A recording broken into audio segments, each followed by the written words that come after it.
जब प्रियंका गांधी राजनीति में आई तो कांग्रेसी भक्तों को लगा कि नई इंदिरा का अवतार हुआ है, लेकिन हुआ क्या? कांग्रेस को ऑक्सीजन देने की बजाय फैशन शो शुरू हो गया। कभी खादी की साड़ी, कभी जीन्स, तो कभी चुनावी सूट बूट, पूरा फोटोशूट चलता है।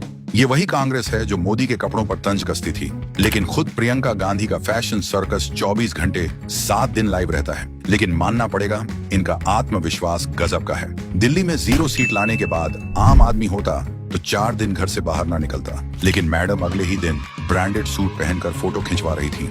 इससे पहले संसद में फिलिस्तीन का बैग लेकर घूम रही थी, जैसे गाजा से लोकसभा चुनाव जीत कर आई हूँ।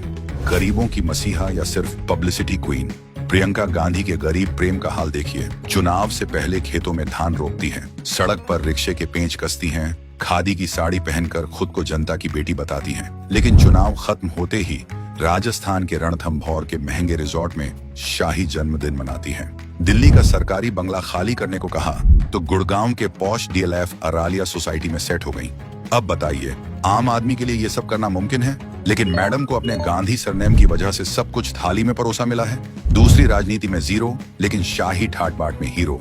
जब से राजनीति में आई हैं, बस नौटंकी ही कर रही हैं। मैसूर में पब्लिसिटी स्टंट के लिए डोसा बनाने चली, लेकिन डोसा जला दिया, बिल्कुल कांग्रेस की तरह फुल फेल। कांग्रेस ने 50 साल तक देश पर राज किया, लेकिन क्या एक भी ढंग का स्कूल नहीं बना पाए? अब खुद के बच्चों को विदेश भेजकर सरकारी शिक्षा का ज्ञान बांट रही है। तीसरी, जनता के टैक्स का पैसा हड़पने का टैलेंट लाजवाब। सांसद बन गई, लेकिन 80 करोड़ का इनकम टैक्स नहीं चुकाया। हिमाचल में सेब किसानों की फिक्र का नाटक किया, लेकिन 9 एकड़ में फैला बंगला सेठ कर लिया। आम आदमी को महंगाई का ज्ञान, लेकिन 67,000 रुपए का गुची बैग लेकर घूमती है। कुल मिलाकर प्रियंका गांधी की राजनीति उतनी ही नकली है जितना उनका गरीबों के लिए दिखाया गया दर्द। और कांग्रेस के भक्त इस नौटंकी को नई इंदिरा का उदय बता रहे हैं।